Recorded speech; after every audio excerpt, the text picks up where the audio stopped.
of elevation of a cloud from a point h meters above a lake is alpha. So कोई cloud है, इसे हम C ले लेते हैं. अब लेक है, ये सपोज करो दिस इज द लेक. अब लेक से h meter above, so this is the h meter above the lake.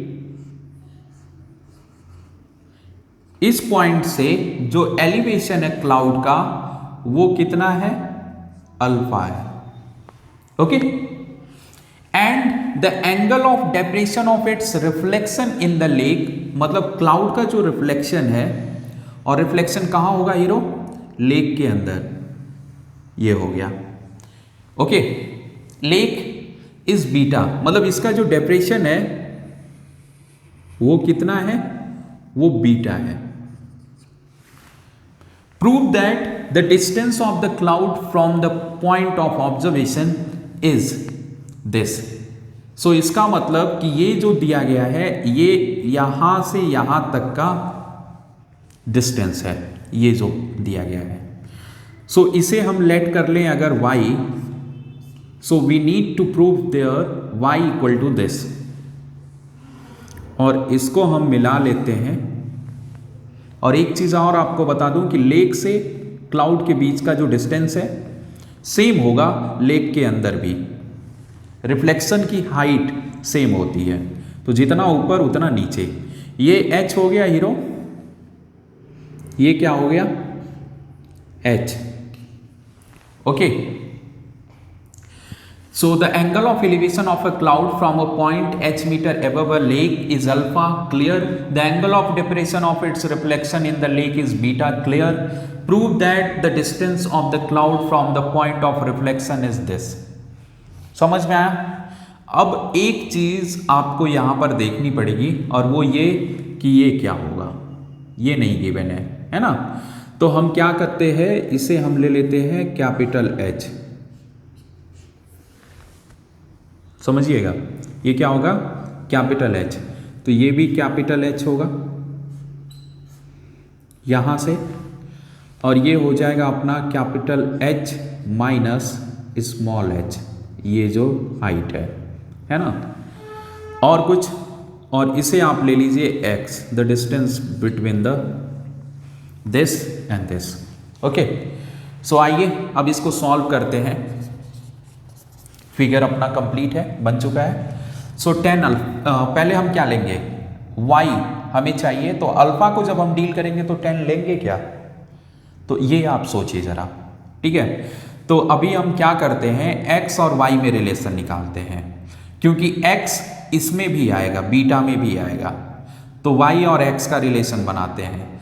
सो क्या हो जाएगा, किसका यूज करेंगे, अगर इसे हम थीटा लें तो ये परपेंडिकुलर और ये बेस, और ये बेस और हाइपोटेनियस में यानी cos. So cos alpha equal to क्या होता है, बेस अपॉन हाइपोटेनियस, यानी x अपॉन वाई, यही होगा. सो इसे आप लिख लोगे, y को उधर भेजो. So x equal to Y cos alpha. This is equation first. समझ में. अब बीटा लीजिए, तो बीटा जब हम लेंगे तो अभी पूरा हाइट पता है और ये पता है ना. समझिएगा, ये और ये कंप्लीट. अब हम क्या करें, सो देखिए 10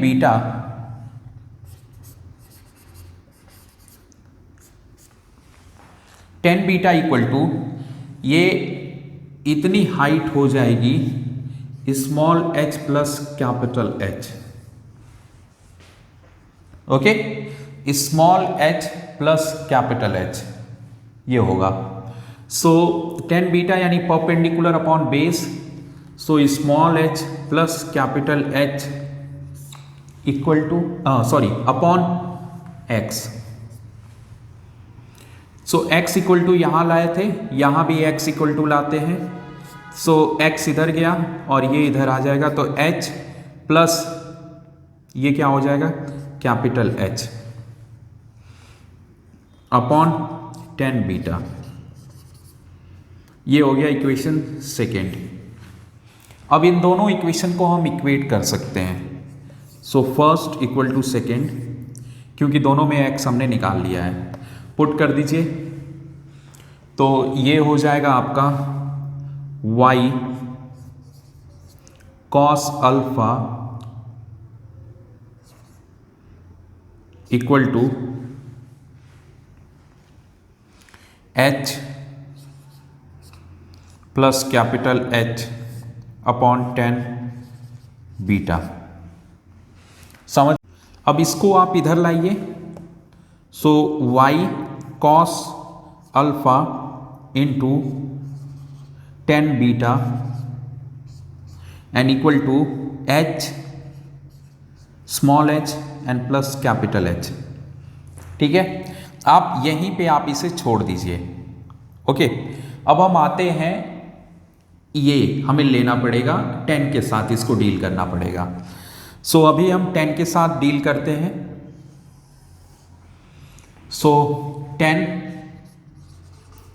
अल्फा इक्वल टू 10 के साथ डील करने का इसको रीज़न ये है कि कैपिटल H आ रहा है और ये हटेगा नहीं, है ना, क्योंकि इसमें दो वेरिएबल आ रहे हैं, एक y और एक कैपिटल H, और एक ही इक्वेशन है, तो कैसे हटाएं।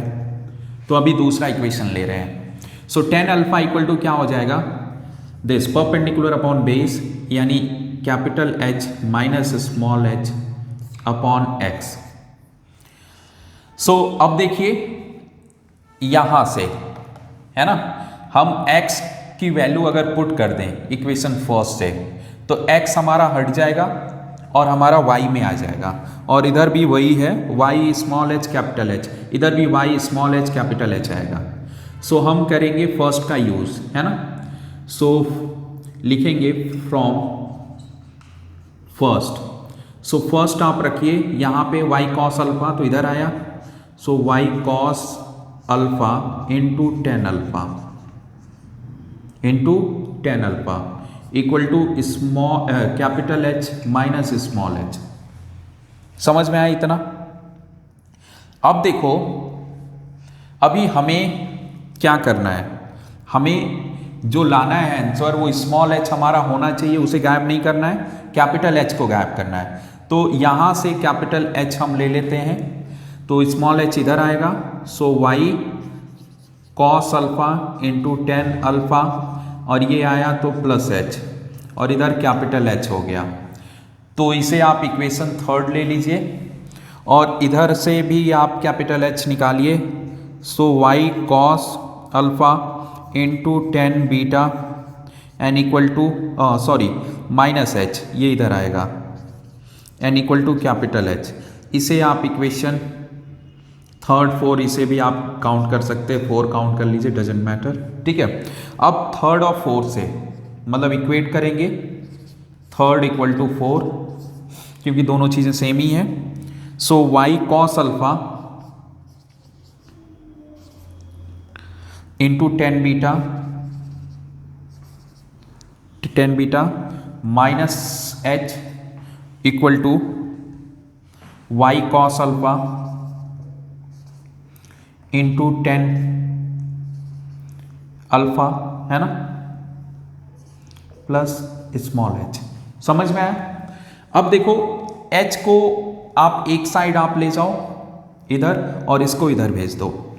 सो y cos alpha into 10 beta, और ये इधर आएगा तो minus y cos alpha into 10 alpha, और ये इधर तो h प्लस h। समझ में आया? अब यहां से आप कॉमन लो, क्या कॉमन होगा, तो y कॉस अल्फा बचा, क्या इसमें बचेगा हमारा 10 बीटा माइनस 10 अल्फा। समझ में आया? और इधर क्या बचा, इधर हो गया 2h। ओके, अब यहां से y की वैल्यू अगर हम निकालें, सो y इक्वल टू हम क्या लिखेंगे, y इक्वल टू, इन दोनों को आप नीचे भेज दीजिए, तो 2h अपॉन,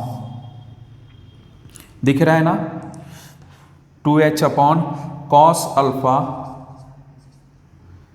और ये 10 बीटा माइनस 10 अल्फा। समझ में आया? अब देखो नीचे जगह नहीं है तो इधर आ जाते हैं। अब ये कॉस अल्फा जो नीचे है ना, इसको देखो ऊपर हम सेक बनाकर भेज सकते हैं। सो y इक्वल टू हम लिख लेंगे कॉस को 1 अपॉन कॉस अल्फा है सेक, तो ये 2h सेक हो जाएगा सेक अल्फा, और नीचे हो गया 10 बीटा माइनस 10 अल्फा। समझ में आया? यही चीज़ हमें प्रूव करनी थी। So hence proved.